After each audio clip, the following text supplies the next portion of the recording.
Sure, no problem. Hello, everyone, and welcome back to one of these interview episodes of the SWW show. I'm Mike, and today with me a special guest to talk about a game that came out really, very recent. To get us started, do you mind introducing yourself and the game we're here to talk about? Hi, I'm Adam Byra. I started this company, Reaktor Games. My game is Reaktor. It's a title game. Um, it's like a nuclear reactor simulator with tetrominos. I originally came up with the idea to have something to do during my computer science program. I thought the program was really boring, and instead of just like having like spreadsheet programs or like data analysis stuff, I thought it would be nice to have like my own game as well to show off after I graduated. So that's how that got started. No, that makes sense. So then I'm curious, kind of, what is your kind of? I'm assuming you've played games your whole life, kind of had a background with them. Is kind of where this kind of came from. So it's like I wanted to pick a genre that I knew was really popular. um but it's similar to Tetris, right? um I never liked Tetris growing up. I thought it was really boring. All my friends would play, and I'm like, this is the same thing over and over and over and over again, and you can only play by yourself. Um, so I had a whole list of games I wanted to do, but this one I thought would be a simple way to take a genre that everybody knows and loves and like add add a lot of features to it to make it more interesting, make it multiplayer, have chains and combos, kind of like Puyo Puyo, which people are also familiar with. Puyo Puyo was also inspired by Tetris.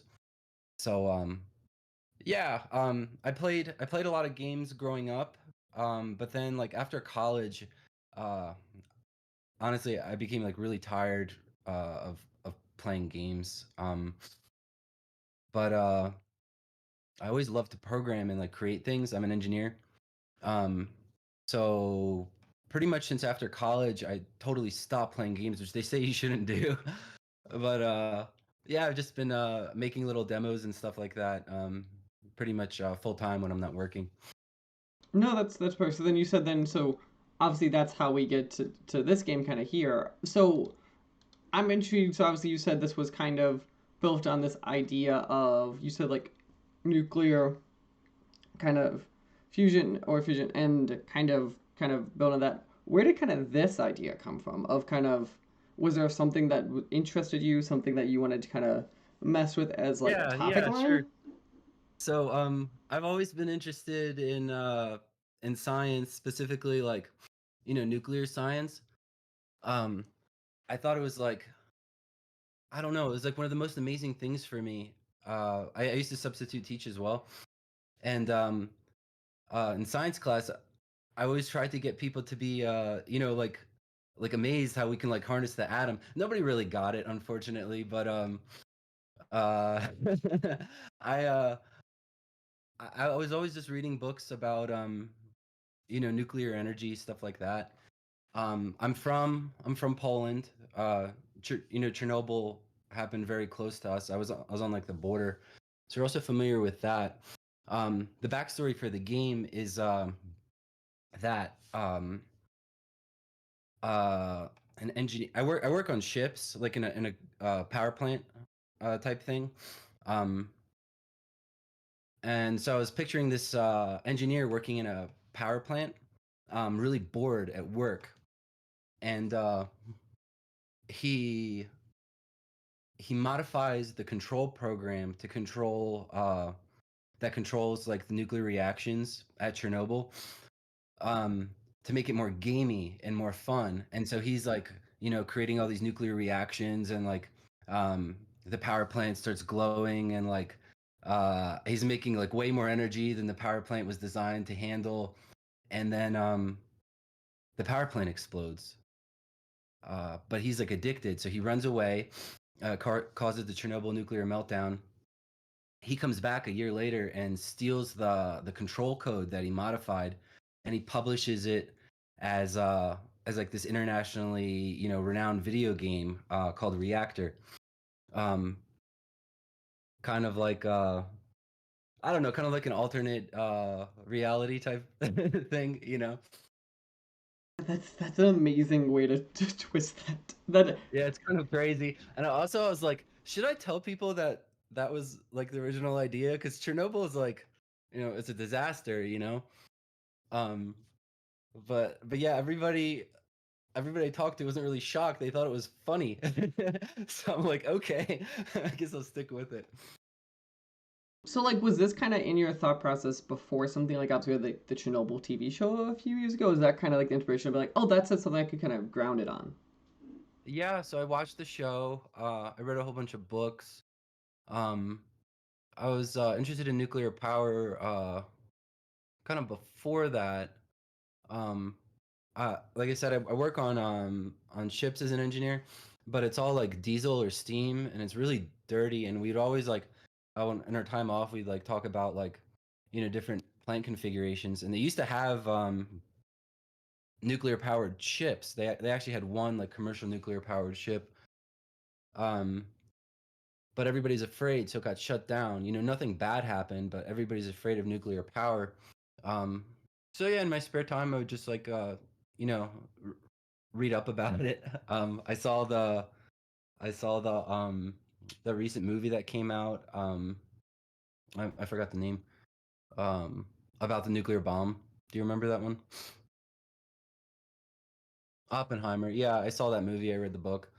So it's always been in the back of my mind, like having like a nuclear themed video game. You know, Russia was always famous for nuclear power and also nuclear power disasters. um, and so I thought it'd be fun to mix the nuclear power generation with tetrominos, which also come, you know, out of Russia. So what is a you said keep saying tetrominos, and that's something I was actually not familiar with. Okay, so tetrominos are like the shape of the pieces um, that you use to like bombard the core. Everybody's familiar with Tetris. Those are the pieces that you move around. Um, instead of in my game, instead of making lines at the bottom, you're making like rings around the central core. Um, and the rings, when you like instead of clearing a line, you'll clear a ring, and it implodes into the core. Um, with a possibility of making like a chain reaction depending on your configuration. I have a whole bunch of videos on YouTube that shows you how to make like different configurations with I call them atoms, but they're really tetrominos around the core to make pretty cool chains. And like in the original Tetris game, you can only clear up to 4 lines at a time. um, in my game, you could clear, I think, up to 12, especially if you're playing with more people. You could shoot, you know, multiple atoms at the core at the same time. Um, yeah, so it's like the game, people are familiar with Tetris. People look at the game and they're like, oh, it seems kind of like Tetris. But the more you play it, the more different it gets and the more complex it gets. I showed my game off at a couple game shows. Uh, people are people are pretty good at the beginning, but they're also very surprised. They're like, "Oh wow, this is really complicated." Like, I don't know if you saw any of the YouTube videos yet. Yeah, I've seen a few, and I'm even watching like I have like the Steam trailer kind of going to even like kind of even like that base level of just to see kind of more in practice too, kind of how this functions. Hmm. Yeah, if you want to clear more than 5 rings, you have to really structure the pieces in a specific way. So um, when you start the chain reaction, they'll like collapse towards the center. Um, I have level skipping, so if you make like a big enough chain, you could actually go, you know, advance through the game pretty fast. Um, I'm hoping to get some speedrunners to try it, some professional Tetris players. Um, yeah, that kind of thing. Just like nobody's been really able to take advantage of the new features yet, because half the people are Tetris players, so they expect all the pieces to react in a certain way. I haven't seen anybody take advantage of the combo system or the chain system yet. So if you're listening, you know, I would love to see what you're able to do. So I'm immediately here. So when you make a game like this, obviously, and it's based off very foundationally, so at least kind of in its core idea of like scientific principles. What is kind of your line when you were thinking about this kind of and doing kind of your initial kind of research of this needs to be actual science versus feel like actual science? So I, I wanted people to feel like they're really working with something dangerous, not necessarily real science, but like they could potentially cause a meltdown, or they could potentially cause like an unstoppable nuclear reaction, like they're dealing with like dangerous stuff. um I don't know if I got that across yet, but people see, everybody that's played it has they've had a lot of fun. They like that they can play together. I don't think anybody's actually felt like they're like, in a control room, or like, working with dangerous atoms and particles, but oh, that's okay. As long as they're having fun, right? No, that's always it's always this fun because like obviously there are games out there like Curb or like these games are like the science game, right? And I'm like they sound fun until you like dig into it. I'm like my head hurts after like 10 minutes in a game like that. So that's Yeah, all. yeah. This game's pretty approachable, especially at the beginning. I want it to be kind of like chess, like where you kind of know how the basic pieces move, whatever. It's simple, but if you actually want to get anywhere, it's pretty complicated. To like, I wanted to make a game where you can like start it easily forever if you wanted to, and come up with like cool chains and stuff. No, that makes total sense. So also the things interesting in this game about so it's not just a single player game, it's also a multiplayer game like some versions of Tetris I was talking about. Yeah, What it's up to kind 4 players. Yeah, what kind of to you was the goals of like is there any way that the game feels or functions different in multiplayer versus single player kind of was your goal kind of it being like a same game with just more friends to play with kind of what was kind of your intent for that one? Okay, so the game speeds up over time.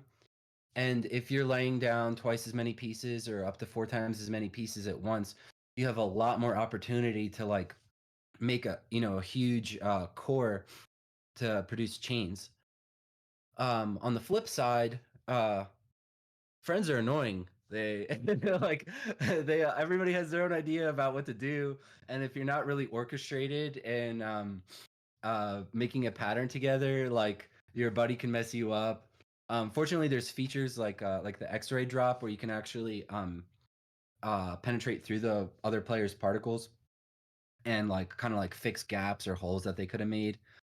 Also, like, because you can lay down up to 16 pieces at once, uh, you don't have to do any of the advanced single player techniques to make large chains. You can you can just have a whole bunch of people like load up the core at once. The core will become critical, and you can like skip to level 5 or whatever. Um, so if you're good, uh, playing with multiple people is really great. My brother and I have been playing a lot, so we could kind of work together and we could get through the game pretty fast. But if you're like two new players, you're gonna be yelling at each other a lot. This see I'm assuming you're part one of the goals, which is always I think a good goal is to make like the friendship breaking game. Like it's Yeah, exactly. When I was younger, I used to play games by myself. And then I felt like, as an adult, I was like, maybe it wouldn't be so good to like make like not antisocial, but like I wanted to make games that like bring people together. Um, like how do I describe it? I didn't want to make uh more games that like keep people apart from each other. Like you could just sit in a room and play for 10 hours by yourself. and I wasn't sure I wanted to continue making games as I got older. So my rule for myself was like, as long as the game is social, as long as you could, bring people together and they're having fun together, then that's okay. I could work on that kind of game.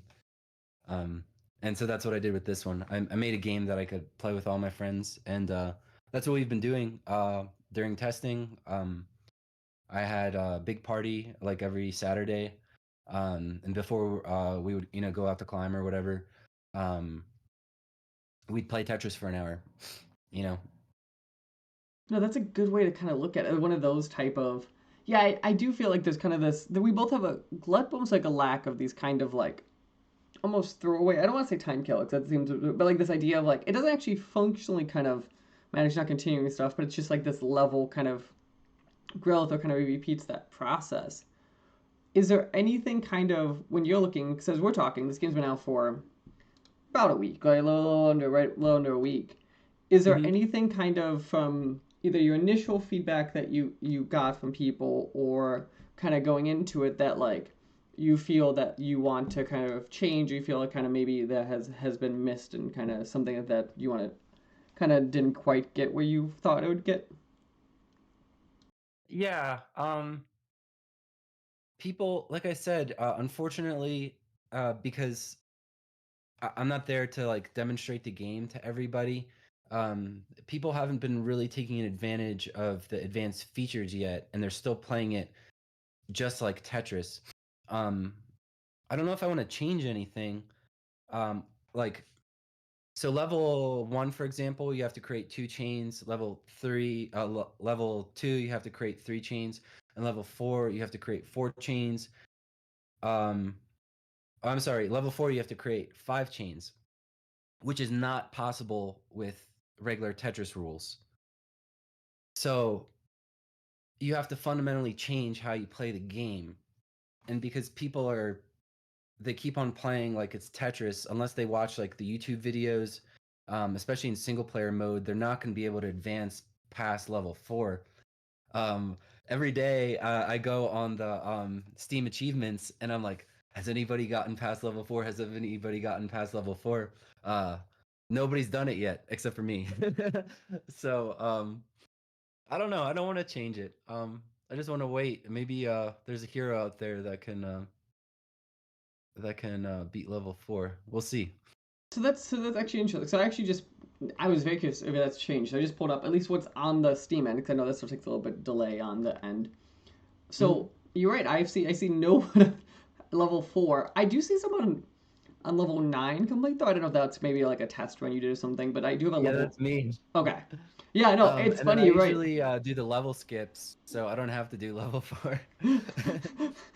It is such a But it's such an interesting. You have a drop off, but like you have a drop off that I feel like a lot of games do, right? So you have like level one 44%, and then like level two 25. Like it's this very interesting. Like, is that what you wanted? Is that you kind of felt like you wanted it to be so like this, or are you all thinking my about friends are like, changing it? "Bro, you have to make this game easier. You have to make this game easier. Uh, make the 5 change requirement like later." And I don't want to do that because like it's not Tetris. It's something different. Um, when you realize you have to play it in a different way, it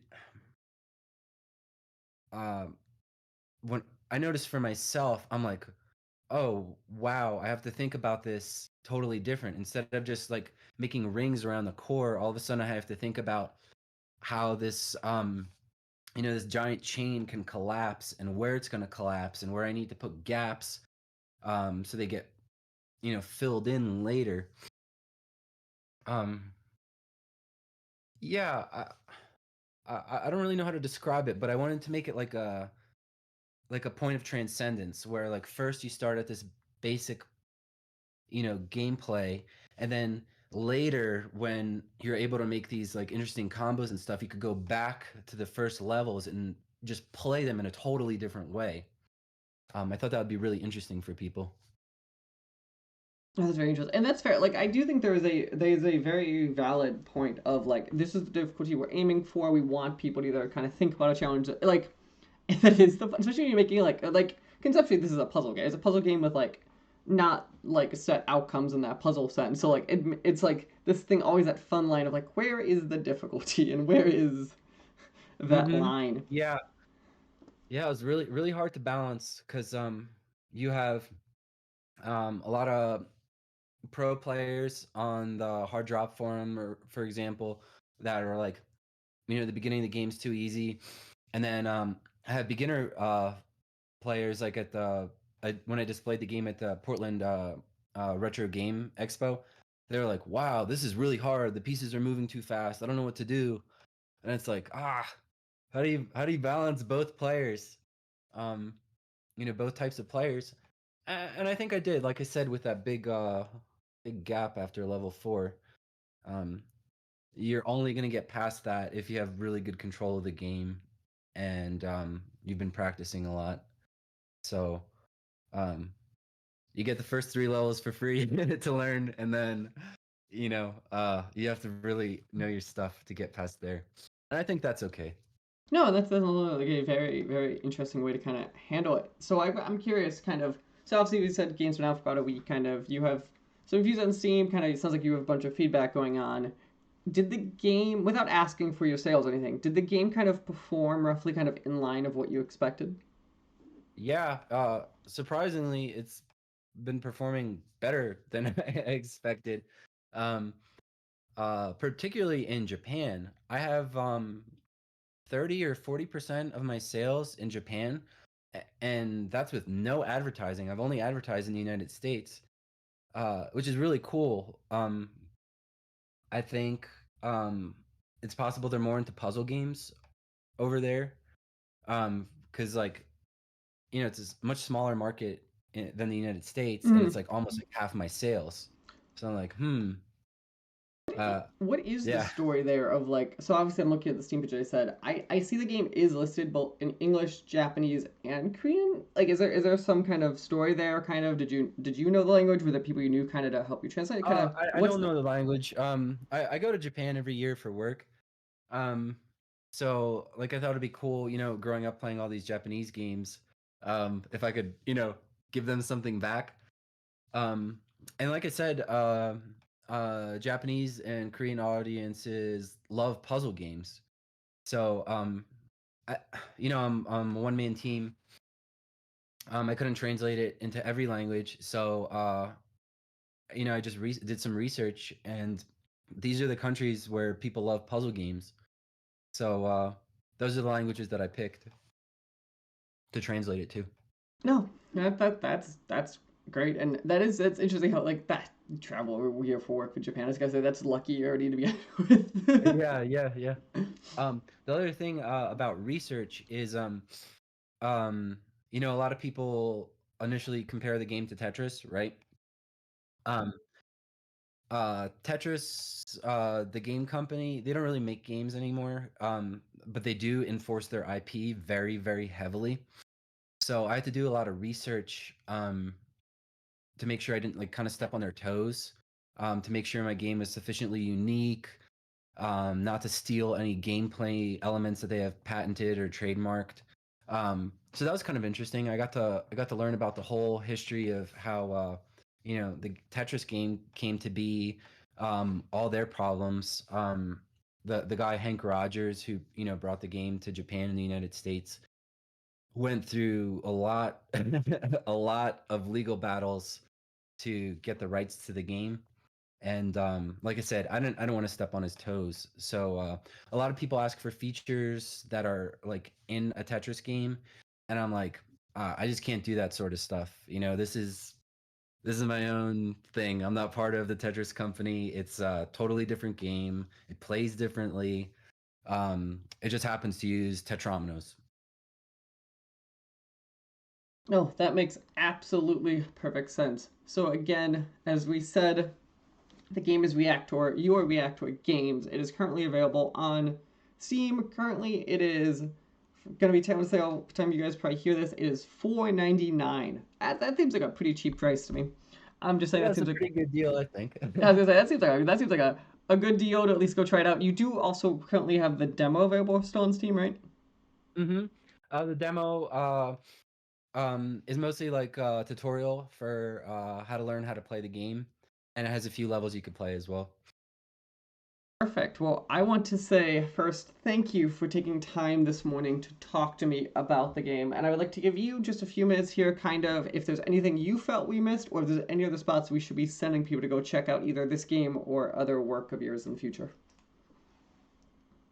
Um, no, I think I covered everything. Sorry. No, absolutely perfect. Again, and then it's what, reactor.games for your website? Yeah, reactor.games is the site, or you could just find Reactor on Steam. Perfect. Well, again, thank you for talking with me today, and kind of best of luck as you either continue your game development journey or kind of work on kind of what are the new thoughts kind of pop in your head in the future.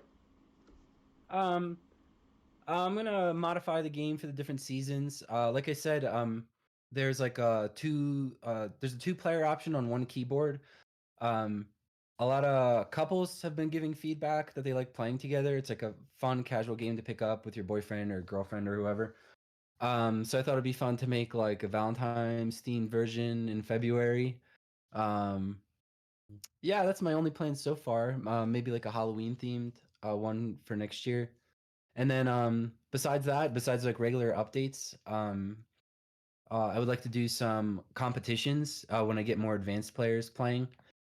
Um, and then yeah, I'll be working on my next game. Well, again, thank you then, and we will all keep an eye out for what future endeavors you have kind of releasing then. Cool, great.